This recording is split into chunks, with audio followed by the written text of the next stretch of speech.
So back to Stony Athi. Athi River kuna kampuni kadhaa za cement. Kuna story why? Mbona zote zimekuja hapa? Kuna Portland, kuna Savannah, kuna Bamburi, kuna Simba.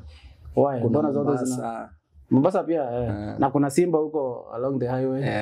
Sasa zote ziko tuseme tu zimekatalia huko sababu kitu ya kwanza Athi River ni industrial area. Industrial area. Imedepend wana gava.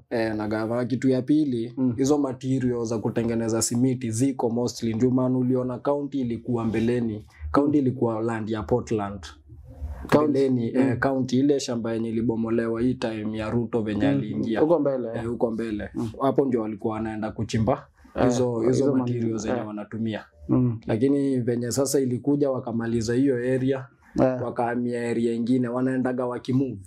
Sababu si unajua wakimaliza material wanafunika hiyo land. Sasa si wakifuniki nafaa kuwa land yetu. Lakini si unaona gava bado Ruto alisema ni yao. Sasa hiyo tunagoja tu pia. Tuone.